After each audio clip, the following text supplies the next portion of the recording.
Hi, I'm Kyndra, and welcome to my kitchen. Today we're making cauliflower pizza crust, which is one of my all-time favorite lighter dinners. There's recipes all over the internet for this type of crust, but I wanted to share with you my rendition on it and my tips and tricks that I've discovered along the way to make your pizza crust more sturdy and able to actually hold the toppings. I have found that one large cauliflower head makes about 3 10 to 12 inch crusts. So you can buy one large head and rice it, and then you can keep it in the fridge for later and it keeps for a few weeks. So to begin, I'm going to roughly chop my cauliflower head. It doesn't have to be perfect because we're going to stick it in our food processor and rice it right after. And if you want to forego this step, I know that they do make riced cauliflower pre-packaged at the grocery store now, but I still like to take the time to rice it myself. So once you've roughly chopped your cauliflower, you can just stick it in the food processor and pulse it until it becomes riced.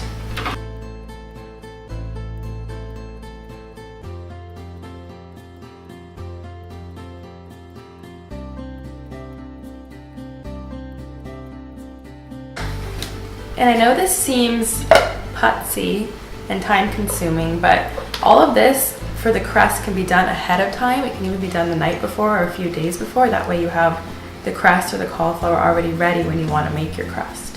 You can see that there are some chunks in here that don't get completely riced, which is okay. Just go ahead and take those out and put the rest in a bowl and do your second batch. Have a pot of boiling water on the stove and salt your water. You're going to put the riced cauliflower in the boiling water for about 3 to 4 minutes.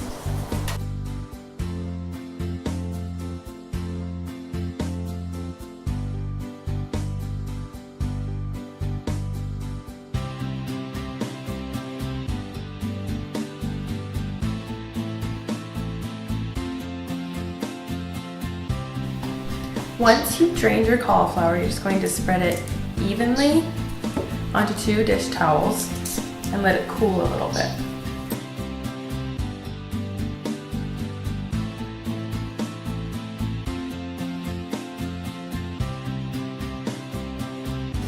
Once cooled enough to handle, you're going to gather up the sides of the dish towel and grab a bowl. Here's my bowl. And just squeeze the living bejesus out of it.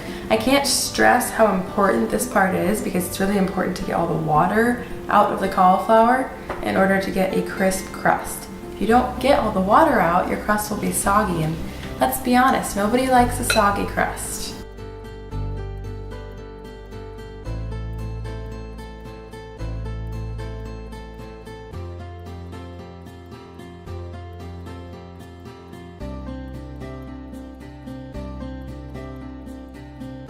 Plus, it's a really good workout. And as you can see, there's a ton of water that's coming out of this. And if you skip this step, all that water is going to be in your pizza crust. Ew. And now comes the fun part, making the actual crust. I'm going to crack 1 egg and go ahead and beat it.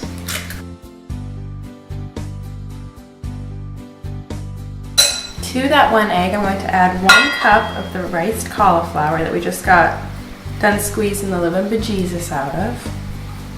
It can be a little bit more than 1 cup though. And then 1 cup of whatever cheese you'd like. I'm using just a regular Mexican blend, but if you're going for more of a Italian pizza, you could use an Italian blend. A dash of salt, a dash of garlic powder, and then a little bit of this Mexican seasoning. And just go ahead and stir that all together.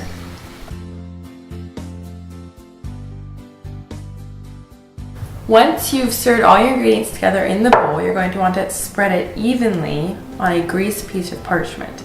The grease part is very important because if it's not greased, it will stick, and then you won't be able to eat your pizza at all. And I'm using a 13-inch pizza pan under my parchment.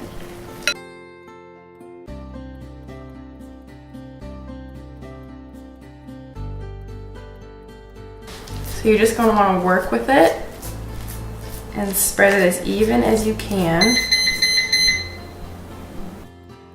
And I even like to form a little, almost an edge on mine that kind of comes up a little bit so it looks kind of like a real pizza.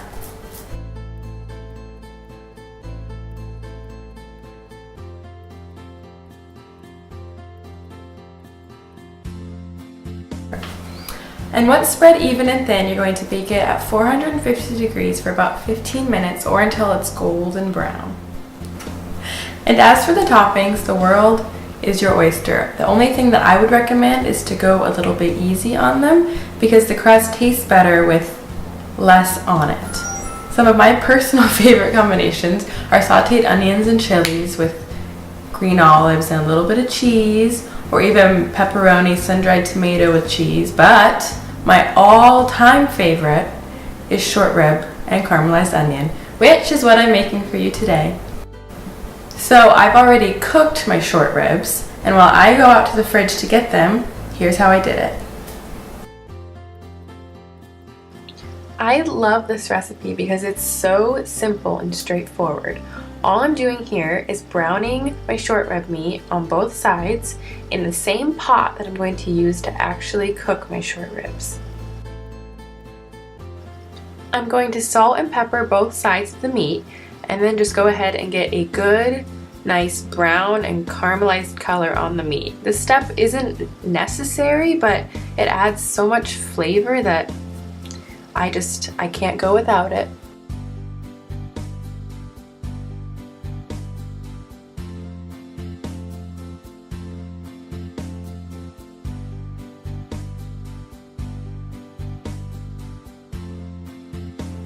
Once your meat is done to your liking, just go ahead and take it out and set it on a plate, and then go ahead and chop some onion. Just throw the onion in the same pot that you just took the short ribs out of because we want to get all that caramelized brown goodness up from the bottom. I added in some soy sauce to help deglaze the pan, and then just try and scrape up all the bits. This is where all that yummy extra flavor comes from, so it's really important. Now you can go ahead and add in your broth and your slow cooker sauce packets. I highly recommend these packets. They make the meat taste so good, but if you can't find them, I also listed all the spices that you need to make something like the sauce in the recipe. Give that a good stir and just begin to put all the meat back into the pot.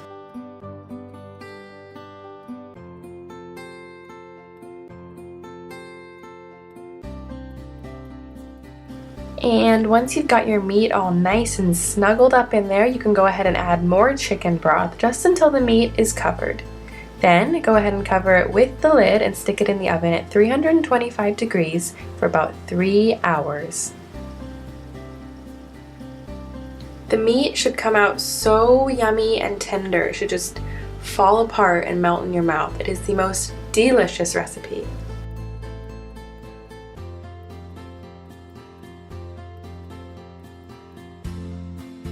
This meat is amazing. I make this like once a week and I just keep it in the fridge and I use it for various meals throughout the week, like quesadillas, burritos, tacos, or even a pizza. So now that my crust is done, it's golden brown and it's cooled, I'm just going to start topping it by first sprinkling it with some cheese. Next, I'm going to put my short rib meat on top of the cheese. And then I'm just going to sprinkle some chopped onion right over the top and stick it in the oven under the broiler just to get this stuff nice and hot and melted.